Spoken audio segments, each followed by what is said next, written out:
आज के इस वीडियो में हम एमपी बोर्ड के कक्षा 10वीं गणित के अध्याय 4 द्विघात समीकरण का अध्ययन करेंगे। द्विघात समीकरण होते क्या हैं और द्विघात समीकरण को किस प्रकार से पहचाना जाता है। सबसे पहले आप देख रहे होंगे द्विघात समीकरण, इसकी हम डेफिनेशन देखते हैं कि द्विघात समीकरण किस प्रकार से हम पहचानेंगे। ऐसा समीकरण जिसमें चर की उच्चतम घात 2 हो, ऐसा समीकरण जिसमें चर की उच्चतम घात 2 हो उसे द्विघात समीकरण कहते हैं। एक समीकरण है जिसमें चर राशि की घात की उच्चतम घात यानी सबसे बड़ी घात 2 होना चाहिए, उसे द्विघात समीकरण कहते हैं। उदाहरण के लिए आपके पास में यहाँ एक दिया है 2x का वर्ग धन 5x धन 3 बराबर 0। यह एक उदाहरण यहाँ लिया गया है जिसमें आप देख पा रहे होंगे कि जो चर राशि है x उसकी उच्चतम घात 2 है, इसीलिए इसे हम द्विघात समीकरण कहेंगे। इसका मानक रूप क्या होता है? ax का वर्ग धन bx धन c बराबर 0। यह इसका मानक रूप है जहां a बराबर नहीं होना चाहिए शून्य के। यहाँ पर इसका जो मानक रूप है इसमें a b c जो है वास्तविक संख्या है और x जो है वो चर राशि है। तो हमें यहाँ पर अनेक उदाहरण मिलेंगे जहाँ पर हमें a b और c जो वास्तविक संख्या दी गई है इनके स्थान पर जब हम प्रश्न हल करेंगे तो यहाँ कोई अंक आपको दिया होगा और हम चर राशि जो कि x के रूप में है इसमें हमें सबसे बड़ी घात जो है वो 2 की होना चाहिए। तो इस प्रकार से हम उसे पहचान पाएंगे कि वह द्विघात समीकरण है। जब हमने अध्याय 2 बहुपद पढ़ा था तो बहुपद और हमारा द्विघात समीकरण दोनों ही एक दूसरे से मिलते जुलते हुए हैं। बहुपद में हम बहुपद को का जो मानक रूप लिखते थे तो ax का वर्ग धन bx धन c लिखते थे, वहां पर बराबर शून्य नहीं लिखा जाता था। अर्थात आपको इस बात से पता चल जाएगा कि अगर बहुपद में उसका जो मानक रूप है या बहुपद की तुलना अगर हम शून्य से करें, यह समानता शून्य से दर्शाए तो वह बन जाता है द्विघात समीकरण। द्विघात समीकरण में हम देखेंगे मूल, और जब हम बहुपद पढ़ते थे तो बहुपद में होते थे शून्य, थोड़ा सा अंतर है, बाकी हल करने का तरीका लगभग वैसी उसी प्रकार से हल करेंगे। और इसके आगे हम देखेंगे प्रश्नावली इसकी 4.1 में किस प्रकार के सवाल हमें दिए गए हैं।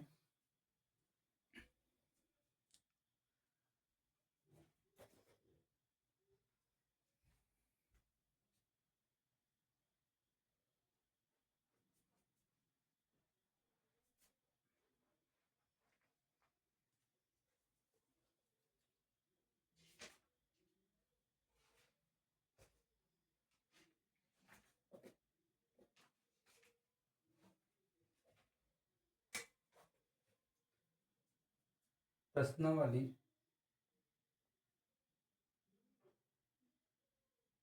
4.1 इसका प्रश्न क्रमांक 1 है, जांच कीजिए कि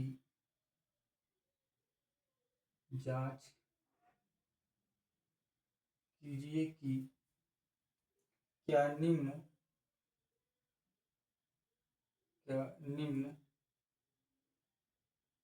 द्विघात समीकरण है।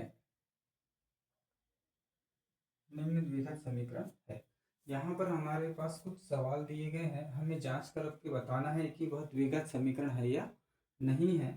पहला सवाल यहाँ दिया गया है x+1 का होल स्क्वायर बराबर 2 कोष्टक में x-3। सबसे पहले हम इसी सवाल को हल करते हैं। इस सवाल में हमें बताना है कि यह द्विघात समीकरण है या नहीं है। तो द्विघात समीकरण की परिभाषा से हमने जाना कि ऐसा समीकरण जिसमें चर की उच्चतम घात 2 होती है उसे हम द्विघात समीकरण कहते हैं। क्योंकि अभी यह समीकरण है, आप देख पा रहे होंगे कि यहाँ पर भी आपको 2 की घात दिख रही है, तो हो सकता है आपको लगे कि यह तो द्विघात समीकरण है, किंतु आपने परिभाषा में देखा कि ऐसा समीकरण जिसमें चर की उच्चतम घात 2 होना चाहिए। तो चर के ऊपर अभी 2 की घात नहीं है, अभी कोष्टक के ऊपर 2 की घात लगी हुई है, तो इसे हमें थोड़ा सरल करना पड़ेगा और सरल करने के बाद ही हम बता पाएंगे कि यह द्विघात समीकरण है या नहीं है। यहाँ पर x+1 इसका होल स्क्वायर दिया गया है और x-3 इस प्रकार से दिया है। यहाँ आपको दिख रहा है x+1 के ऊपर में 2 की घात है। तो आपको याद होगा, आपने सर्वसमीकरण पढ़े होंगे a + b का अगर होल स्क्वायर होता है तो उसकी सरसमीका का विस्तार इस प्रकार से करते हैं, A square plus 2ab plus B का स्क्वायर। तो हम यहाँ पर देख पा रहे हैं कि हमारे पास में जो है x प्लस 1 है, मतलब a के स्थान पर x है और b के स्थान पर यहाँ पर हमारे पास क्या है, 1 है। तो हम इस प्रकार के पदों में उसे तोड़ेंगे, तो यह बन जाएगा x का वर्ग धन 2ab। तो हम यहाँ पर 2 लिखेंगे, a के स्थान पर हम x लिखेंगे और b के स्थान पर हम 1 लिख देंगे। फिर प्लस क्या है, देखो b का स्क्वायर, तो हमारे पास में b के स्थान पर क्या है, 1 है, तो हम 1 का स्क्वायर लिख देते हैं। इस प्रकार से हम इसका लेफ्ट हैंड साइड हल कर लेते हैं। राइट हैंड में देखो कोष्टक के अंदर गुणा करना है, तो ये 2 का गुणा जब x में करेंगे तो ये 2x हो जाएगा, और इस प्लस का गुणा माइनस में करेंगे तो माइनस 2 तिया 6। अब यहाँ पर ये हो गया x का वर्ग धन 2 का गुणा x में होगा तो ये 2x हो जाएगा, धन 1 का वर्ग 1 ही होता है बराबर 2x माइनस 6। अब यहाँ से इन राशियों का हम इस साइड कर देते हैं पक्षांतर। तो आप पता ही होगा पक्षांतर करने पर जो राशियां हैं उनके चिन्ह बदल जाते हैं। तो ये प्लस 2x है तो इस साइड आके माइनस 2x हो जाएगा, और ये माइनस है तो प्लस 6 हो जाएगा बराबर 0। तो ये हो गया आपके पास x का वर्ग धन, यहाँ पर आप देखेंगे प्लस 2x से माइनस 2x कट जाएगा, और ये प्लस 6 और प्लस 1 समान चिन्ह वाली राशियाँ जुड़ती है तो 6 और 1 हो जाएगा 7 बराबर 0। तो इस प्रकार से आपके पास में अंतिम जो स्टेप आई है x का वर्ग धन 7 के रूप में आई है, अर्थात चर राशि के ऊपर में उच्चतम घात जो है वो 2 की है। तो आप इसका आंसर इस प्रकार से लिखेंगे, अतः यह द्विघात समीकरण है। इस प्रकार से आप इस सवाल को हल कर सकते हैं।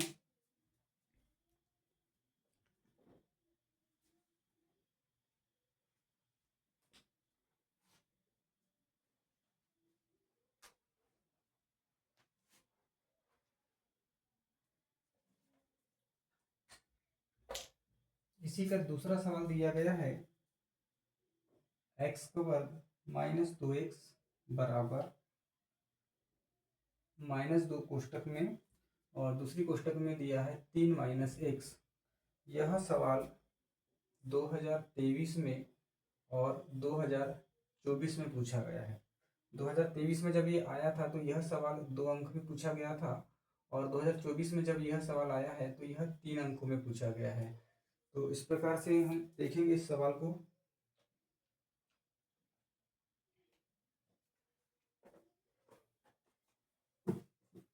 यहाँ आप देखेंगे कि इसका जो बायां पक्ष है हम हल करते हैं, x का वर्ग माइनस 2x बराबर माइनस 2, कोष्टक में है 3 माइनस x।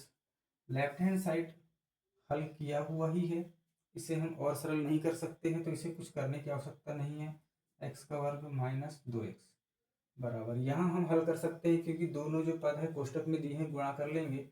माइनस 2 का गुणा पहले प्लस 3 में करेंगे तो माइनस का गुणा प्लस में होगा, तो ये क्या हो जाएगा माइनस 2 तिया 6। माइनस का गुणा माइनस में करेंगे तो ये हो जाएगा प्लस 2x। अब इन दोनों राशियों का हम कर देते हैं पक्षांतर। क्या कर देंगे, पक्षांतर कर देंगे। पक्षांतर जब करेंगे तो इनके चिन्ह बदल जाएंगे, x का वर्ग माइनस 2x, माइनस 6 है तो क्या हो जाएगा प्लस 6, और प्लस है तो ये हो जाएगा माइनस 2x बराबर 0। अब यहाँ पर ये हो गया आपका x का वर्ग, माइनस 2x और माइनस 2x दोनों में समान चिन्ह है तो यह हो जाएगा माइनस 4x, और ये हो गया प्लस 6 बराबर 0। यहाँ पर भी आप देख पा रहे होंगे कि चर के ऊपर में अधिकतम जो घात है वह 2 की घात है, अतः यह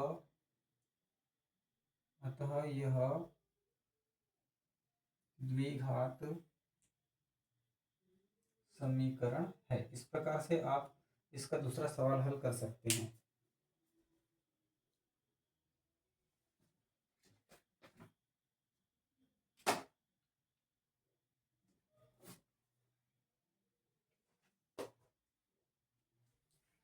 इसके बाद हम इसका तीसरा सवाल देखते हैं।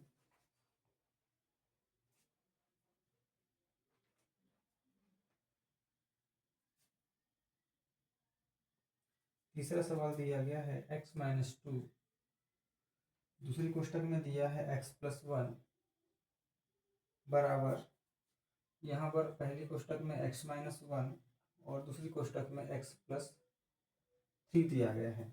इस सवाल को हल करते हैं।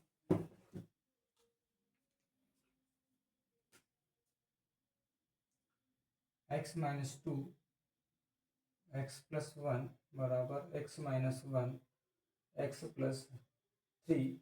यहाँ इसे हल करेंगे तो यहाँ दोनों कोष्टक को हल करना पड़ेगा सरल करने के लिए। तो पहले हम x का गुणा कर देते हैं पूरी कोष्टक में। तो x का गुणा x में होगा तो ये हो जाएगा x का वर्ग। x का गुणा प्लस वन में करेंगे तो प्लस x हो जाएगा। इसी प्रकार से माइनस हम दो का गुणा कोष्टक में करेंगे तो माइनस दो का गुणा x में करेंगे तो माइनस दो एक्स। माइनस का गुणा प्लस में करेंगे तो माइनस दो एकम दो। इसी प्रकार से यहाँ पर भी क्या हो जाएगा, x का गुणा पहले कोष्टक में कर देंगे तो x का गुणा x में क्या हो जाएगा, x का वर्ग। x का गुणा तीन में करेंगे तो ये हो जाएगा धन तीन एक्स। फिर माइनस एक का गुणा करेंगे तो ये हो गया माइनस एक्स। माइनस का गुणा प्लस में तो माइनस तीन एकम तीन। ये हो गया x का वर्ग। माइनस दो एक्स में से प्लस एक्स घटा देंगे तो माइनस एक्स बचा, माइनस दो बचेगा यहाँ पर x का वर्ग। ये प्लस तीन एक्स में से माइनस एक्स घटा देंगे, अलग अलग चिन्ह है तो यहाँ पर आ जाएगा प्लस दो एक्स माइनस तीन। इसके बाद में हम इन राशियों को पक्षांतर करके लेफ्ट हैंड में ला लेते हैं। तो ये हो गया आपका x का वर्ग माइनस एक्स माइनस दो। ये प्लस में है तो माइनस एक्स का वर्ग, प्लस है तो माइनस दो एक्स और माइनस है तो प्लस बराबर जीरो। यहाँ पर देखेंगे प्लस एक्स का वर्ग से माइनस एक्स का वर्ग कट जाएगा और ये माइनस एक्स और माइनस दो एक्स ये हो जाएगा आपका माइनस तीन एक्स। और प्लस तीन में से माइनस दो घटा दोगे तो आपके पास आ जाएगा प्लस वन। तो यहाँ के पास अंतिम हल जो है इस प्रकार से आया है।